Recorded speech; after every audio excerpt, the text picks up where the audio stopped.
Et si je te disais qu'un simple regard pouvait te tuer? Pas une arme, pas un poison, juste un regard. Son nom évoque immédiatement une image, des serpents à la place des cheveux et un regard capable de transformer n'importe qui en pierre. Mais ce que l'on ne sait pas forcément, c'est que Méduse n'a pas toujours été un monstre. Elle est l'une des 3 Gorgones, aux côtés de Sténo et Euryale. 3 créatures redoutées dans tout le monde grec. Elle est la fille de Céto, une déesse primordiale de la mer, liée aux dangers marins et aux monstres, et de Phorcys, un dieu marin archaïque, souvent décrit comme un vieillard marin, symbole des mystères et des périls cachés sous la surface. Méduse est la seule des 3 Gorgones à être mortelle, la seule à pouvoir ressentir la tristesse, la souffrance, et la seule à pouvoir mourir.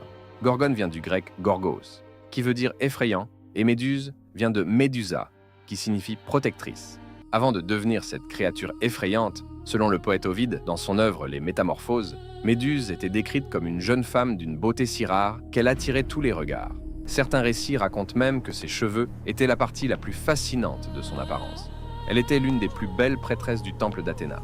Athéna était la fille de Zeus et est une déesse vierge. Son temple, tout comme elle, est associé à la pureté. C'est un lieu sacré où rien ne doit troubler l'ordre divin, mais ce sanctuaire va devenir le théâtre d'un drame. Le dieu de la mer, Poséidon aperçoit Méduse. Il tombe sous son charme instantanément. Selon les versions du mythe, il la séduit ou la viole. Mais toutes s'accordent pour dire que l'acte a eu lieu dans le temple sacré d'Athéna. Un sacrilège absolu, un affront direct à la déesse. Et c'est là que le mythe prend une tournure profondément injuste. C'est Méduse qui encaisse la fureur de la déesse et non le dieu Poséidon. Ses magnifiques cheveux se transforment en un enchevêtrement de serpents venimeux. Son visage se transforme en une vision d'horreur. Et surtout, quiconque la regarde se retrouve instantanément pétrifié. Condamné à devenir une statue de pierre pour l'éternité, Méduse est chassée du monde des humains.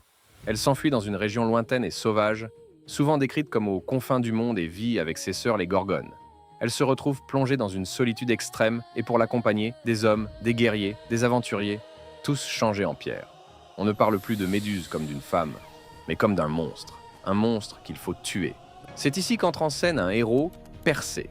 Il est jeune, ambitieux, courageux et surtout manipulé. Le roi Polydectès veut épouser la mère de Persée, Danaé.